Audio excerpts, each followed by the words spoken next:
துளாராசி அன்பர்கள் உங்களுக்கு எப்படி இருக்குது அப்படின்னா ஃபஸ்ட்டு வந்து பாருங்கள், நம்ம சனியை தான் சொல்லணும். சுக்ரன் சனி 6th ஹவுஸ் உச்சமடைஞ்சு ராகுவோட இணைஞ்சு ஒரு யோக காலம் அப்படின்றத அந்த சனி பகவான் உருவாக்குவார் அப்படின்னு சொல்லுவோம். இந்த கிரகங்களோட ஒரு பொசிஷன்லாம் வந்து பார்த்திங்கன்னா ஒரு யோகமான நிலையை இந்த துளாராசி அன்பர்களுக்கு கொடுக்குது அப்படின்னு தான் சொல்லணும். ஜென்ரலாக வந்து பாருங்கள், சனி பகவான் 6ஆம் பாவம் ருணரோக சத்ருஸ்தானத்தில் சனி பகவான். இவரை வந்து என்ன சொல்லுவாங்க அப்படின்னு கேட்டிங்கன்னா ரோக சனி அப்படின்னு சொல்லுவாங்க.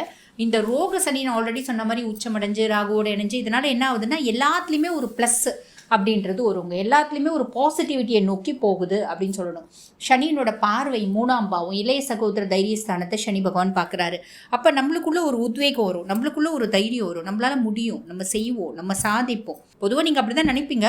யங்க பிரதர்ஸ்லாம் வந்து பார்த்தீங்கன்னா உங்களுக்கு ஒரு சப்போர்ட்டிங் ஹேண்டாக இருப்பாங்க. நெக்ஸ்ட் வந்து பாருங்கள், 8ஆம் பாவத்தில் சனியினோட பார்வை. கொஞ்ச நாளாக வந்து பாருங்கள் நிறைய துலாத்துக்கு நிறைய அசிங்கம், அவமானம், ஒரு உடல் ரீதியான ஒரு கஷ்டம், மன ரீதியான குழப்பம், பசங்களால் வந்து பார்த்திங்கன்னா அவமானம், இதெல்லாம் இருந்துச்சு பார்த்திங்கன்னா அதெல்லாம் மாறக்கூடிய காலகட்டம் இந்த ஒரு வருட காலகட்டம் அப்படின்னு சொல்லலாம். அதே மாதிரி பாருங்கள், சனி பகவானோட பார்வை 12ஆம் பாவம், சுப விரயங்கள் நிறைய வரும். 12ஆம் பாவத்தில் இருக்கிறதுனால நம்மளுக்கு வந்து பாருங்கள் நம்ம ஃபேமிலியில் ஒரு நல்லது நடக்கும். மே 18 ராகுகேது பயிற்சி.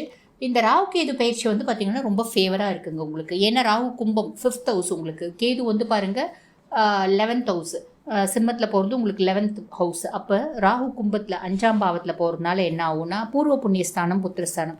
அந்த பூர்வ புண்ணியத்தில் நம்ம செஞ்ச ஒரு நற்பலன்களுக்கான பிரதிபலன்கள் கிடைக்க ஆரம்பிக்கும். பூர்வ புண்ணியத்தில் நம்ம நிறைய நல்ல விஷயம் செஞ்சுருப்போம், அதுக்கான பெனிஃபிட்ஸ்ன்னு சொல்லுவாங்க பார்த்தீங்களா, அதுக்கான ப்ளஸ்ஸஸ் எல்லாம் வந்து நம்மளுக்கு இந்த கிடைக்கக்கூடிய காலகட்டம் இந்த ஒரு வருடம் அப்படின்னு சொல்லலாம். உதாரணத்துக்கு இதை ஒரு குலைக்கையில சொல்லணும் அப்படின்னா, நம்ம நெல் விதைச்சிருந்தோம், அந்த நெல்லை அறுவடை பண்ணுறோம். இந்த காலகட்டத்தில் இந்த வருஷத்தில் நம்ம அறுவடை பண்ணுறோம், வியாபாரம் பண்ணுவோம், நல்ல காசு வரும், நம்ம சேர்த்து வைக்கலாம் அப்படின்ற மாதிரி நம்ம வச்சுக்கலாம். சரிங்களா? பிள்ளைங்க ரீதியாக இருந்து வந்த குழப்பம், பிள்ளைங்க ரீதியாக இருந்து வந்த நிறைய காம்ப்ளிகேஷன்ஸ் ஓரளவுக்கு மாறுங்க. 100% மாறும் அப்படின்னு சொல்ல முடியாது, ஓரளவுக்கு மாறும். ஒரு சில ஃபேமிலியில் இப்போ தான் லைட்டாக முளைக்கிறதுக்கும் வாய்ப்பு உண்டு. அதே மாதிரி கேத்து பகவான் 11ஆம் பாவம் அப்படின் போது நம்ம செய்கிற தொழிலில் நல்ல லாபம் அப்படின்றது வரும்.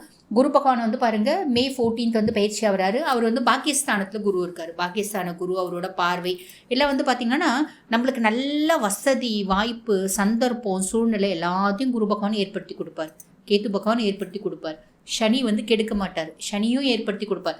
ஸோ எல்லா பிளானட்ஸுமே வந்து பார்த்திங்கன்னா நம்மளுக்கு ஹெல்ப் பண்ணக்கூடிய நிலைமையில தான் இருக்காங்க இந்த 2025. ஆக்சுவலி வந்து பாருங்கள் ரிஷபத்துக்கு எப்படி எக்ஸ்ட்ராடினரியோ அதே மாதிரி வந்து பார்த்திங்கன்னா துலாமுக்கும் ரொம்ப சூப்பராக இருக்கும்.